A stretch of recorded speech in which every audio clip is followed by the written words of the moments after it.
So you work at a company that sends you all over the world, and then one day you get a phone call from your boss saying that you and your family need to pack up your bags and go to this place called Kastovia, specifically a province called Verdansk. Now you know nothing of this place other than the fact that they only speak Russian. So you get to work and start researching, and you only have 3 days before the moving company shows up and starts grabbing all of your household goods, and you need to make sure that you and your family have a place to stay. Welcome to house hunting in Verdansk. You also realize that you can't travel there just this second. After all, you're getting ready for this big move across the world, but you still need to check all the houses yourself. So when you check online, the only real estate website for Verdansk is down. So you call your boss and he sends you a map. Now you know what Verdansk looks like, but this map is missing a lot of the key details. You cross-reference this map with one that you found online, and now you know the name of some of the locations. But you still stress a bit until you remember that you work for the Guild. And the Guild has robots, very high-tech robots, and one of those robots is currently in Verdansk as we speak. Welcome to the Guild. We have been expecting you. Please, follow me. So you go over to your computer, you plug into the system, and you get to see through the robot's optics. And for the first time, you get to see what Verdansk actually looks like. Wait, that's a filter. Hold on. Let's take that off. That's dull. Everything is kind of the same color, but it's still new to you and you have no choice, so you try to make the best of the situation. You force yourself to like it. Time is running, so you check the real estate website again just in case, and voila, it's back online. So you look for any 2-bedroom houses or apartments, and now you have a map. You have 17 options available to you. The one area that you had seen originally on the map that you really wanted, unfortunately, is not available. It's downtown. Turns out the city is full with absolutely no vacancies. Just in case, you send your robot to go scout it out, and you can't even enter an apartment because everything is blocked off in the entirety of the city. Oh well. Now, as you don't know any Russian traffic laws and you don't have enough time to get a Russian driver's license, let alone learn the rules of the road over there, you want to make sure everything is within a walking distance. That includes shopping, a hospital, an urgent care, grocery stores, or just like food in general, your actual job, and then schools for the kids to go to. And now with all of that in mind, we can actually narrow this list down from 17 to about 5, and that 5 could be 6, but I'm combining the hills and promenade because they're so close together. But I am separating promenade east and west because why not? It gives me something to do. So with a little bit of research here, we find that there are burger towns here, here, and here. And another food place that you could go to is Arles Superstore. They have a lot of stuff in there. Here's a little montage of that. So we got produce. I'm guessing coffee beans. So tires and cookies. And it just... So do you like walk through the checkouts to get to the rest of the store? Oh, wait, we got something different here. Peanuts and ginger ale.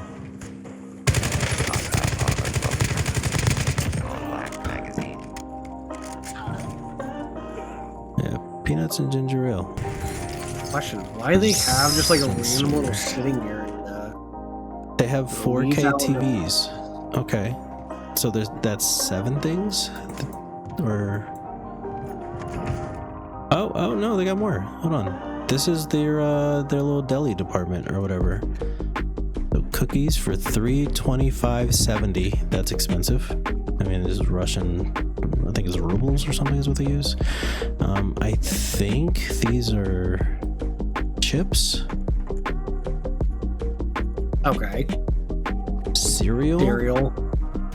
And then more coffee and produce. But there's no place for people to actually like... Would it be like right here? Like, do you... No, because this is the warehouse stock. I have 2 AK-27s. Oh, okay, here we go. This shows us what we actually can buy here. Cheese, yogurt, milk, eggs, some kind of dish. More cheese, bread, cheese again. There's 3 cheeses. Something that looks like, what is that? Is that cotton candy? Milk and ice cream. I'm assuming it's going to repeat over here. Milk and ice cream. Yep. So these are our clues. Are you basing it? These are our clues here. These are what we can buy. So this right here, I think that's mashed potatoes, and I think that's soup. Cookies. Oh, they got more. Hold on. I found the bakery. So we got croissant, baguette, bagel, muffin, cake, cookies. Oh my god, they got pies. I think another cake. Cinnamon rolls. Pretzels. Something with a strawberry. That's all I know. More bread. And then I think it just repeats on this. So it's just copy paste. All right, cool. Yeah, I'm gonna Google Translate that because I don't know. I'd be very interested to see if this is just all like crap or if it actually translates to something. I'm sure it does. Really, imagine being a Russian player and then trying to play this and then bam. Whoa, what is this? I've never been in this room. Oh. Okay, I actually don't know if okay. Huh. I think there's a door here? Yeah, I didn't know that. I always just ran straight past everything here. The least explored room in Verdansk. I'm gonna be honest with you, if I was ever running for someone, I think I would run straight to this room, feeling confident enough that they would not be able to find me. Atlas Superstore really seems more like a Costco, so we're just gonna go ahead and slap the Costco logo on there. Bam! We also have bars that you can go to eat here and here. Now, before we start anything, it's important to know that there are only 2 schools on Verdansk, and they don't have a lot of space in them at all. As a matter of fact, I went through and I counted everything. So the pharmacy is right next to the school, which I mean, I guess it's an ideal thing, right? But what if the kids start getting hooked on opioids? I mean, that's one way to look at it. Alright, and then it should be cafeteria on this side, busted up classroom over here. Yeah, busted up, and then principal's office down here. It's a school. Like, I'm trying to think, like, 1, 2... Like, how many kids could you... Hold on, let me go check downstairs. How many kids could you fit in one of these classrooms? 7? Right, 1, 2, 3, 4... 5, 6, 7. 7 tables. If each table sits 2, that's 14 students per. Oh, perfect. 2. So 4, 8, 12, 16, 20. 20 in the cafeteria. My guess is if you're rich, your kid sits. Now, looking at the medical side of things, we have a major hospital right here. And then we also have these pharmacies scattered throughout the map that I used to call IHOP because they look like IHOP buildings, but we're going to treat them like urgent cares. And we have one here, here, and here. And before I forget, there's also a bar across the street from the school up here. So now, with all of that in mind, what is the actual best place to live? Well, my first thought is I don't mind walking far to work, but I don't think my kids are going to really like walking that far to school. So I'd rather live as close to school as possible. So let's just go ahead and knock out this place and this place. Okay, now that we're down to our last 3 spots, Promenade is probably the most ideal place to live because you do have that shopping center right there where you get to walk up and down the street. I'm assuming if this place was never a war zone, this would actually be a thriving shopping center. Then if we look over hills, you are still close to everything in the exact same spot, but some of these houses just look so much nicer. I'm gonna be honest with you, this is probably like my favorite place here. Like, you actually get a yard and vegetation.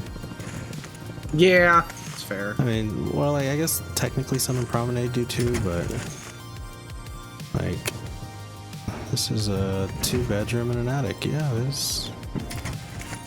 So this is definitely like the place to live if you're rich. But the final one is, although we are a little further back from the shopping center of Main Promenade, we are actually closer to downtown over in West Promenade. Sure, you have a shopping center right over there, but we can just go explore the entirety of the city, which is in essence a giant outdoors mall. So which one would be best to live in?